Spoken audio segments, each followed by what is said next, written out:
Hello and welcome to section 5 of the Vintage Florals blanket. This section is all about the squares again, and we are going to be working a round of granny squares, a little bit different from before. This time it has a very pretty cream coloured flower in the middle with a dark centre, and the join as you go that we're going to be doing this time again is the continuous join as you go. And this is the section where we make 36 little squares individually and then attach them with the continuous join as you go. Now these little squares are granny squares but with a difference. Because I called this blanket the Vintage Florals blanket, I wanted to put a little different floral motif in each of my squares sections. So this one has a tight little centre of double crochet stitches, and then this pretty little white petal stitch, which is, oh, the name's escaped me. It's not a puff, is it a puff stitch? I'll check that. But this little stitch of white petals, and then 2 rounds of normal granny stitch. There are 9 different colourways, and you'll be making 4 of each, making 36 in total. And I've already done that, and I've made up my yarn kebab, as you can see. And using the sequence in the pattern, I've loaded my finished squares onto my knitting needle so that they're ready just to pull off one by one when I'm doing the attaching. Now in the pattern, the colours are listed 1 to 9, and 9 being the one with the buttermilk on the outside. Now when I made up all my squares, I started putting them onto the needle with number 9 first, so that we will end up, after we've done 4 sections of 9, we'll have number 1 on the top, which happens to be this pink one. Right, so I've just got 2 or 3 more to add on to my knitting needle, but I thought I would let you see what they look like. This one I haven't finished off, I still have to do that, but I have finished them all off, apart from the way I always do it with leaving the outside end to do later. But I finished them all off before I put them onto the knitting needle, and as you can see, it looks a little bit alarming, but they are a little bit wavy and bumpy, and that's all to do with the construction of this square and how it's pulled tight in the centre. So don't worry unduly about that. It will flatten out as soon as you put your joining stitch around the square will flatten out. But if you are at all concerned about working with something that looks bumpy like that, you can do something about it before you put everything onto the knitting needle, and that is to steam each individual square quickly with a steam iron. Now I've popped an extra little piece into this video that shows you how I did it, and this one has been steamed, and as you can see, when you compare it to one that hasn't, it's a lot flatter. But apart from that, just remember that even if you don't steam them, they will flatten out as you are joining them. Because of their construction with this really tight centre of double crochets, which I pull quite tightly to close up, the square can look, when it's flattened it's fine, but it can look a little bit bumpy. Now this will be sorted out when you come to attach them to the blanket. It flattens them, but if you don't like this look, you can aid it a little bit by steaming the yarn and each square with a steam iron on the steam setting and the shot of steam button. Now the important thing is that you don't touch at all the yarn, because that is not good for acrylic yarn. You mustn't touch it with the iron. So you just hold it a little bit above and press your shot of steam button. And what that does is it relaxes, it heats up with a slight damp heat and relaxes the fibres of the yarn, and you can see how that flattens out. Give it another little burst. And there you go, a nice flat square. So you can do that if you like. I'm not going to with mine. I'm just going to attach mine as they are, because in the last blanket I made, they ended up nice and flat anyway. But if you like your squares to be nice and crisp before you join them, certainly go ahead and steam them. So I've got these ones to add onto my knitting needle, but first I'm going to make another one, because obviously you want to see how to make it. So I'm going to use my graphite, my batik graphite, and somewhere I've got my cream. I think the balls of yarn are beginning to get a bit small now. Graphite, cream and silver for this one. So we'll start with the graphite and hook and scissors. Now you can, if you like to work with the magic circle method for starting, you can do that for this square. Personally, I never use the magic circle, and if you do, fine, go ahead and do that, but I just do my normal method of creating the circle to work into. So I've made my slip knot onto the hook and I'm chaining 4.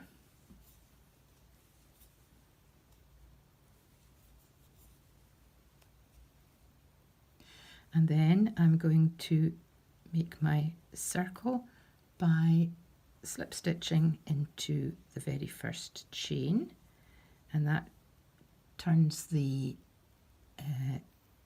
chains into a circle. Now I'm going to put 12 double crochet stitches into that center circle, and double crochet in UK terms, that is single crochet in US terms. Now you want to chain 1 to start with, and that chain 1 isn't going to be a stitch at all. We're just going to disregard it when we come to work the other double crochet stitches. So that means you've got 12 double crochet stitches to put into the center. And just as a reminder, a double crochet, you just go into the center circle, pull up a loop, so you've got 2 loops on the hook, yarn over and pull through the 2 loops. Couldn't be easier. So that's me done 2 so far. So I've got 3, 4, 5, 6, move this out of the way, 7,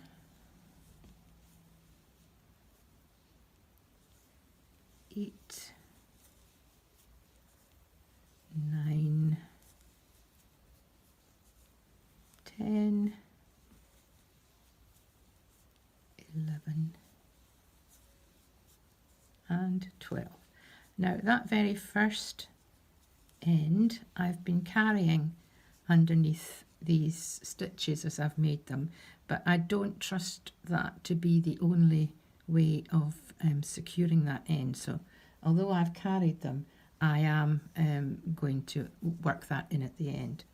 Now this is a good point to just double check that you've got 12 double crochets on in your circle. So if you look at the top where you've got the 2 loops at the top of the stitch, count back from there 1, 2, 3, 4, 5, 6, 7, 8, 9, 10, 11, 12, and you'll slip stitch into that very first double crochet. So the chain one has disappeared, and slip stitch and through, and you can fasten off at this point. And that's you finished with the batik. Pull it through, and that's you got the center. This hole in the middle will be closed up because you're going to pull this yarn really tightly. When I give that a really good tug, you see how that closes up. Now, keeping it on the front side, because that way you can see these stitches, because you're going to be working into these stitches, the tops of these stitches. So keep it on the front for this part. We're going to start to make the petals with the cream yarn. And this, I really love making this. You get into a nice rhythm with this little stitch. So what I tend to do is, this is a funny little bit here where you've finished off the end of your yarn. So I tend to start working, just maybe miss one of these stitches and start in the top of the second one along. I don't know why I do that. I just prefer to make sure that this part is nearly at the end when you've come all the way around the circle. Right, so I'm going to attach my cream yarn in the top of that stitch, and I'm going to chain 2, and that's going to be the equivalent of the first treble stitch. So I'm going to chain 2 like that, and then I'm going to make 2 more treble stitches, complete treble stitches. We're not doing half like we did with the other petals. We're doing 2 complete treble stitches in the top of that same stitch, like that. Now at this point something different happens. You're going to just lift that very slightly and pull your hook out of the loop, and you're going to count back 1, 2, 3, and this is the top of the first chain 2. Put your hook into that, for the top of that stitch. If you can, try to pick up the 2 loops like so. Grab your loop that's left open on your hook, grab it with the hook, and then you're going to pull it through this, and that just gives you the little point to make the point on the top of the petal. Now I find that if you try to pull it through straight on, it can be a bit tricky. It can be a bit uncooperative and not want to pull through. So I've found that the easiest way to get this loop through is to just turn your hook clockwise as you're pulling it, like that, and then it just pops through like magic. And then chain 2 to take you on to the next petal. So we've chained 2 after that first petal, and straight into the very next stitch, and we're going to make 3 treble stitches in here. 2, 3. And again we're going to do the same thing.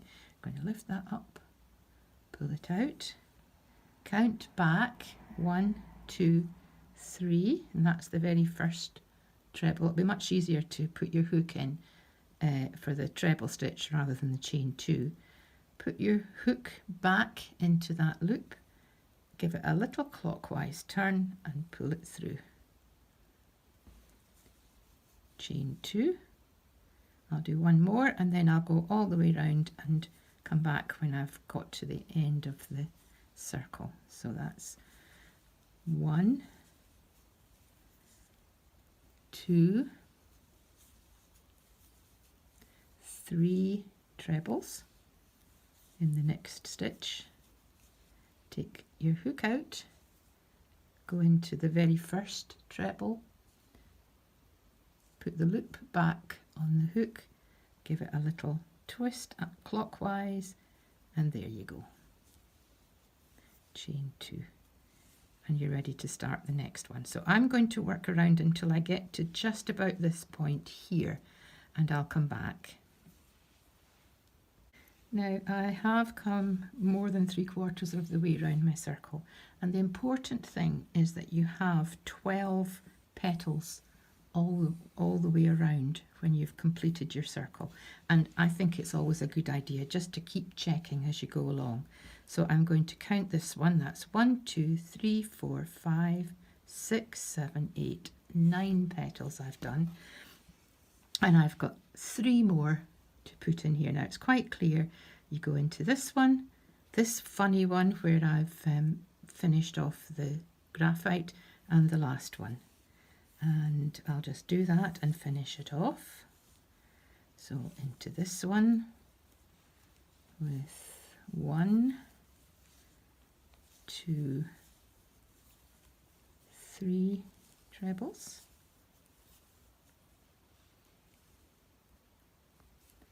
Go back to the very first. Now make sure you get the right one. So we count 1, 2, 3, it's this one here, and go in and pull through with the clockwise motion. So I've got 2 more to do. So just don't worry about these ends of your graphite. Just push them out of the way if they intrude. So I'm just going to push that one out of the way, and in here, 1, 2, 3, 1, 2, 3, turn it clockwise and pull it through. 2, and this is the last one, so I'm going to go into the last stitch. If for any reason you find that you may have miscounted your 12 double crochets, don't worry. It's the only important thing is that you have 12 cream coloured petals in order to allow the rest of the square to work out. So if you think, oh, I've done 1 too many, or it looks as if there are more than 12, then just skip over one and make sure you've got your 12 petals done. So there we go, and I finish off with a chain 2 and then slip stitch into the top of the first chain 2. If that's difficult to find, you can really just put your hook in pretty much anywhere, as long as you try to pick up 2 loops of your yarn. And there we go. So I'm going to cut that, and we're on to the next colour. Now, let's see if I can show you.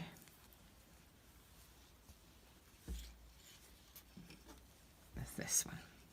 So we've done this and we've done this. And if you look at the front and the back of the of the cream petals, you'll see that there's a slight difference. Now this is actually the front, and this is what I've just done. But I feel that the wrong side, if there's such a thing, looks better. It's richer than the other side. So this is going to be the side that is going to be uppermost. So we're going to have it this way up, which is the wrong side of the cream, and this is where we're going to make the next round, and we're going on to the Stylecraft Special in silver for this, and this is really quite an easy round. We're just back on to granny trebles, so what you want to do is just join your silver yarn any of these spaces between the petals. So I'm just going to go in and attach my yarn, and we're going to square off this circle. So you want to attach your yarn, and we're going to make the first half of a corner, to start with.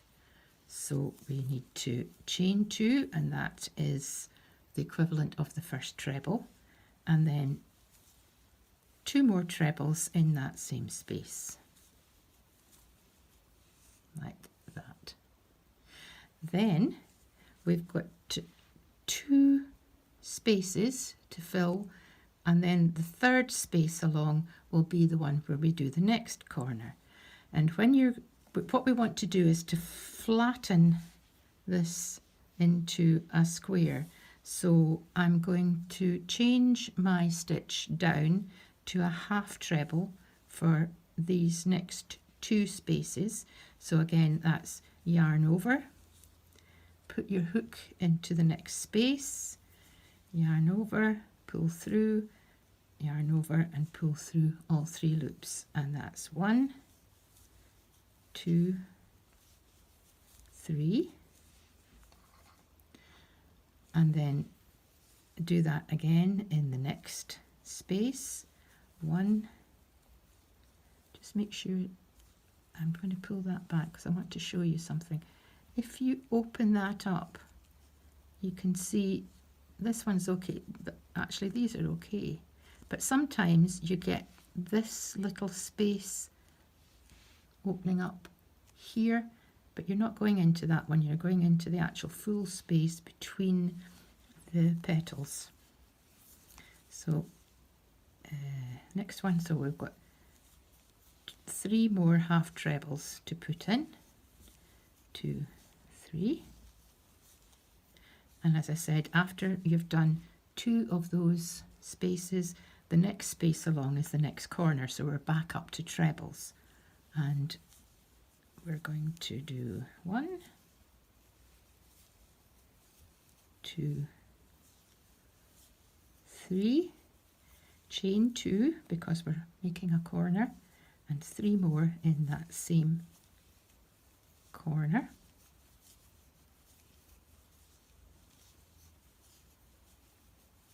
And I'll show you this, and you can see how that has straightened up that edge nicely, and we've got this corner completely made.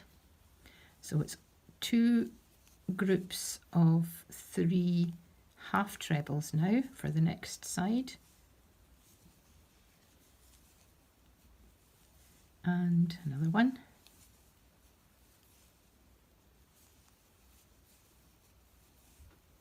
and then the next corner, which will be the same as this one, 3 trebles, 2 chains and 3 trebles. So I'm going to continue along here and back down here, and I'll see you when I get along to where I started.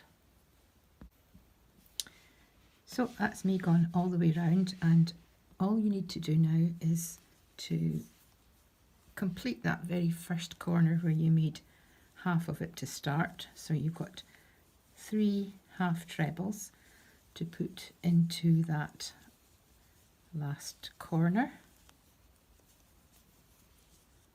and then chain 2 and slip stitch into the top of the first chain 2, and that's the first round of silver done.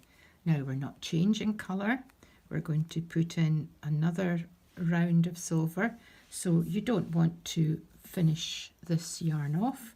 We're just going to chain 2 and we're going to turn it over, and when you turn it over, as before, you'll find that your first chain 2 is on the extreme right of that corner space. So for this corner, this first corner, we're going to make a complete corner. Now you've done that in earlier squares, so you know. So that's, we've chained 2, so you put in 2 trebles, chain 2 and 3 more trebles in that corner. Now we don't need to, we've got a nice straight edge, so we don't need to change the size of the stitch as we go along. We're going to keep it as trebles all the way along. So I've done my first corner, and the next space along will be 3 trebles, and you'll find that there are 3 spaces now between the corners. So that's cut, that's it. So there's the first space. I've got this space to do, and then there's this little one in here, and then onto the corner, 3 trebles, chain 2, 3 trebles. So I'll work all the way round and I'll let you see it when it's finished. So there we have the square worked all the way round, and I'm back to the very first corner, which remember was done complete. So all we need to do is slip stitch into the top of the first chain 2, and that's you finished with your silver, and that's your square complete. Now that, as I said, this part, this side of the white or the cream is the underside. So you're going to flip that over, and this is the way you're going to be joining your squares. So the last round is going to be wrong side up. If you can see that, it always looks a little bit more curly when it's wrong side up than right side up, but that gives you that nice puffed look to the petals. And I always like joining a wrong side to a right side when I'm actually joining to the blanket. First of all though, you want to sew in these ends, because it's soul destroying if you join them all 36 onto the blanket with these hairy ends looking very straggly and untidy, and then you've got to deal with them when they're all sewn onto the blanket. So do take a minute or two to sew these in. And remember, this very first one, that's the first one I always do, always sew in. And because you want that centre hole to be pulled up, you want to really pull it nice and tight as you sew it round, and then go round the other way to make sure it's nice and tight. Once that one's in, the others don't need to be, they just need to be woven in one direction and back again. They don't need to be pulled tight. So that's me got all my squares done, and I'll be back in a second once I've got myself organised to show you the beginning of the joining to the blanket. So the blanket is back in the picture again, and it is getting a little bit big, so it's becoming a little bit more difficult to fit it into the camera. But here's my corner. Any of the 4 corners will be where you'll be starting, and make sure that your blanket is right side uppermost. So I've double checked that my stitch marker is on the top, and you can also tell by the, I don't know if you can see it in here, here we go. Yeah, these joins in the previous squares are front side up, so we're okay for that. And the colour, it's going to be quite fun. The colour we're going to use for joining is going back to this James C. Brett Stonewash, so it's the variegated yarn in shade SW6. That's the one we've been using throughout the blanket, the one that we used for those nice little bobble stitches. And I think that gives I think it's like a watercolour effect when it's worked around the plainer squares. It just tends to blend them quite nicely.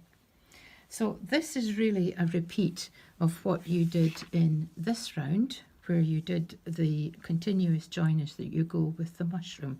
So I'm not going to spend a lot of time working all the way around with this, because you can refer back to this video, but I'll start it off for you. So I've taken square number 1 off my yarn kebab, and this is the one with the powder pink outside. And just to recap, you're working with half trebles to do your joining stitch. So you attach your yarn in a corner and chain 2,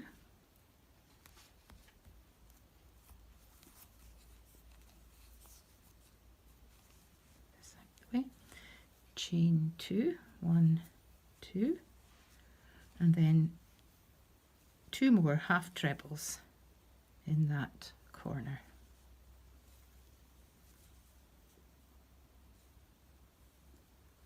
And into the next 2 half trebles. This will all come back to you in a flash when you start doing the join. So 3 half trebles. We'll just zoom up along this side, and then the joining begins. So we match it up to the corner here and put in the very first slip stitch to attach the square to the corner, and then 3 half trebles to finish that first corner off, and then into the first space. It's quite easy to see the space when you've done 2 colours in the previous rounds, because you can see it's just at the bottom of the graphite round, the space. So 1 slip stitch, 3 half trebles,